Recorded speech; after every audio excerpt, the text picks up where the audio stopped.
Malacanang slammed Vice President Leni Robredo over her unfounded allegations against the Duterte administration. The palace was reacting to the address of Robredo at the 60th annual meeting of the UN Commission on Narcotic Drugs via a video message that highlights alleged rights abuses in President Rodrigo Duterte's anti-illegal drugs campaign.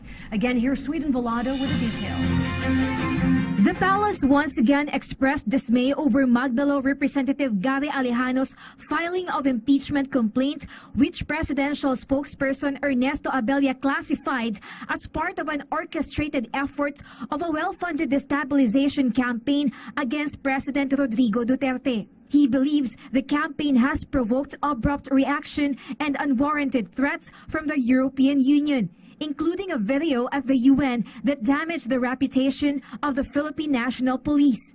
He was referring to the recorded video message sent by Vice President Leni Robredo to the 60th meeting of the UN Commission on Narcotic Drugs. She mentioned that the body count due to drug-related killings keep growing, and around 7,000 people have already been killed in summary executions. But records of the PNP Directorate for Operations show that the figure mentioned is a sum total of around 2,500 individuals killed in anti-illegal drug operations from July 1, 2016 to January 24, 2017, and more than 4,500 people killed in murder cases such as road rage murders and crimes of passion. Abella said while Robredo has the right to speak freely on matter of public concern, she must also be careful with her statements. And while the president previously ruled out her involvement in the destabilization plot, Robredo's video message lambasting the administration's war on drugs and Alejano's filing of impeachment complaints, which happened on the same day, seems too neat to be written off as mere coincidence. Abella thinks Robredo may have played into the hands of people who wish to use her to discredit the current administration. For PTV News, Sweden Velado. Senate President Coco Pimentel also denounced the European Union Parliament for calling for the immediate release of detained Senator De Lima, noting that they should mind their own business. Pimentel said the EU Parliament should know its place in the world. He said it has no right to manage Philippine affairs, hence much more no right to micromanage our country. Pimentel acknowledged that while parliaments are free to air their sentiments, they should stop interfering with internal affairs. He further said that the EU Parliament has crossed the line and urged them to step back and do some soul-searching. Chief Presidential Legal Counsel Salvador Panelo describes as foreign intrusion the European Parliament's call for the release of detained Senator Leila De Lima. The EU earlier approved a joint resolution calling for De Lima's freedom and condemning the war on drugs in the Philippines. Panelo stressed that the EU cannot dictate on the Philippine government on what to do with its constituents facing criminal charges. Meanwhile, the Department of Foreign Affairs assured that the pillars of the criminal justice system remain effective and well-functioning in the Philippines, not only for Senator De Lima but for all. Sweden Velado filed this report. The palace is firm that the European Union Parliament cannot dictate the Philippine government on what to do with individuals facing criminal charges, nor can they interfere with the judicial processes of the country. Presidential Chief Legal Counsel Salvador Panelo says it is foreign interference and the EU should mind their own business. He stated this following the EU Parliament's approval of a joint resolution released on Thursday to call for the immediate release of Senator Leila De Lima. And while detained, the Solon must be granted adequate security and given a fair trial. The European Union also condemns alleged extrajudicial killings in the country brought by the Duterte administration's anti-illegal drug war. But presidential spokesperson Ernesto Abella responded, the EU must respect our judicial process. You know, they simply seem to have a misunderstanding of what's happening to De Lima. The lady is being charged with crime, not political persuasions. So I think they ought to respect that.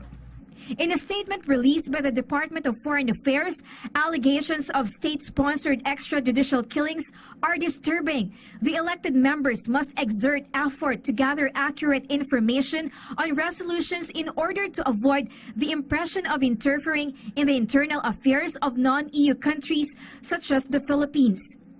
The pillars of our criminal justice system remain to be effective not only for Senator De Lima, but for all. The government is ready and committed to strengthen existing mechanisms for dialogue on human rights with the giant economic bloc. President Duterte recently ratified the Philippines-EU Partnership and Cooperation Agreement. It will serve as a general framework for relations between the Philippines and the European Union. For PTV News, Sweden, Velado.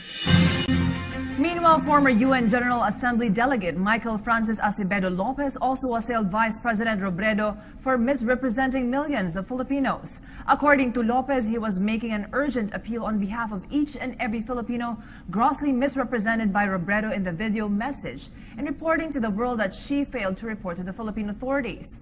Lopez noted that Vice President Robredo wants only to paint an impossibly grim image of the Philippine situation, if only to attract international attention and action with unfounded claims and unsubstantiated allegations. He said Robredo has not only embarrassed our country, she has betrayed the public trust and committed socio-economic sabotage, both punishable under Philippine laws. House Speaker Pantelon Alvarez believes Vice President Robredo is involved in the filing of an impeachment complaint against President Rodrigo Duterte.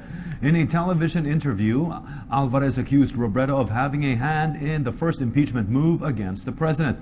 Alvarez explained that the filing of the impeachment complaint came on the heels of a video message Robredo sent to the United Nations Commission on Narcotic Drugs, where she criticized the conduct of the administration's drug war.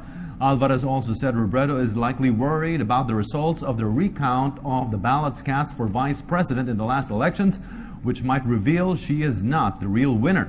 Robredo is facing an election protest lodged by her rival, former Senator Bongbong Marcos, before the Presidential Electoral Tribunal, which recently decided to proceed with a hearing of the case. Ipinahayag ni Senador J.V. Ejercito na hindi makatutulong sa bansa ang anumang pagpaplanong pabagsakin ng Administrasyong Duterte.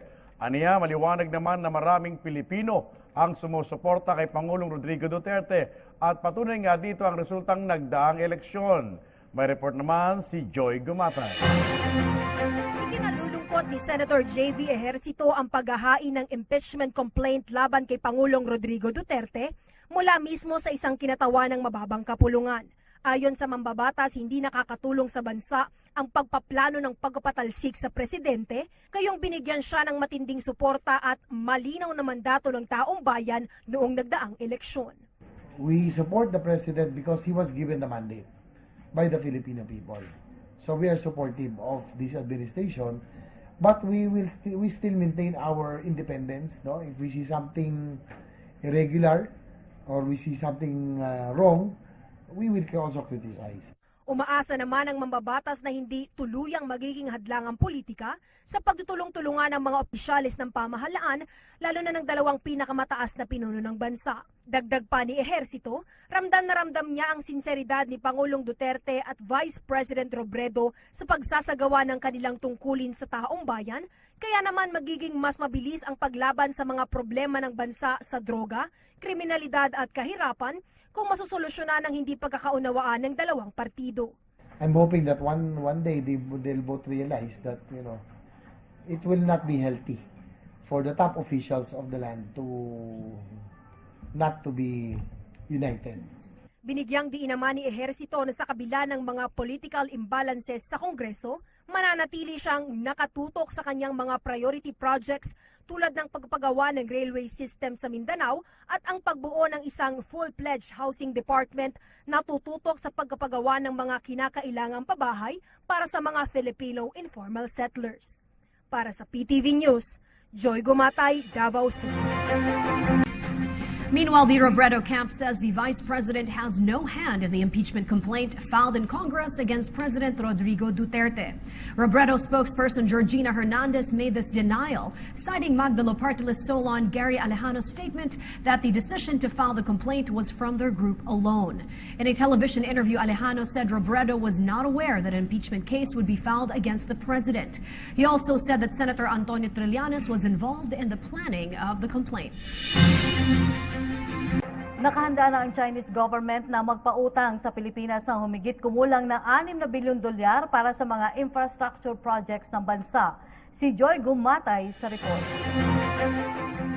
Very promising ang mga project proposals na ipinresenta ng DPWH at DOTR kay Vice Premier Yang Wang at iba pang Chinese dignitaries ilang sandali bago matapos ang kanilang 4-day visit sa bansa. Kamakailan kinumpirma ng Chinese government na handa silang magpautang na higit kumulang $6 billion para pondohan ang iba't ibang infrastructure projects sa Pilipinas sa ilalim ng Administrasyong Duterte. Unang ipinresenta ng DPWH ay ang Davao Expressway Project, isang 23.30 km second-level elevated highway na planong simulan ngayong taon nangangailangan ng higit kumulang 24.5 billion pesos. Ang pangalawang project proposal naman na ipinresenta ng Department of Transportation ay ang Mindanao Expressway Project. Ito ay ang 2,000 km loop line na magkokonekta sa Davao, Zamboanga, Butuan, Surigao, Cagayan de Oro, Iligan at General Santos City, paglalaanan na higit kumulang 218 billion pesos. This is all part of our plan, as I have said. We want to spur further economic development for Davao region, and this will be led by the development of Davao City. In the process, we hope to bring down our poverty numbers in the region. Naging makabuluhan ang diskusyon sa gitna ng mga kinatawan ng DPWH, DOTR at mga Chinese dignitaries patungkol sa 2 priority projects na ito. Sa katunayan, planong bumalik ni Chinese Ambassador Zhao sa Pilipinas sa susunod na buwan para sa karagdagang pagpupulong kung papaano masusuportahan ng Chinese government ang mga nabanggit na infrastructure projects. Umaasa ang pamahalaan na magiging matagumpay ang isasagawang feasibility study sa Davao Expressway Project at ang presentation sa NEDA ng Mindanao Railway Project 3rd quarter ng 2017 para sa agarang implementasyon ng mga ito. Para sa PTV News, Joy Gumatay, Davao City. Hinimok ng Department of Labor and Employment ang mga mag-aaral na magsisipagtapos na maghahanap ng mapapasukan at mga walang trabaho na makiisa sa 32 nationwide job fair na nakaschedule sa natitirang mga araw ng Marso. Ayon kay Labor Secretary Silvestre Bello III, ang naturang mga job fair ay mas convenient at mas tipid kung tutuusin sa mga naghahanap ng trabaho. Maliban dito, sinabi ng kalihim na malaki rin ang posibilidad na ma-hire on the spot ang mga aplikante kung naabot ng mga ito ang qualificasyong hinahanap ng mga employer. Sa mga interesado, pinaalalahanan ni Bello ang mga ito na huwag kalimutan magdala ng maraming kopya ng resume, 2x2 pictures, diploma at transcript of records, birth certificate at certificate of employment para sa mga nakapagtrabaho ng dati. Inaasahan darating na sa bansa sa Marso 29 ang 2 pang fighter jets na binili para sa Philippine Air Force. Mula sa 12 fighter jets na binili ng Pilipinas sa South Korea, 6 rito ang nakuha ng Philippine Air Force. Habang ang mga darating na bagong fighter jets naman ang magiging ikawalo na FA-50 aircraft ng bansa. Ayon kay Air Force Chief Edgar Falyorina, sasalubungin nila ang mga nasabing fighter jets na may tail number 007 at 008 sa may harbor hangar sa Clark Air Base, Pampanga. Inaasahan naman makukuha ang lahat ng fighter jets ng bansa mula sa South Korea ngayong taon.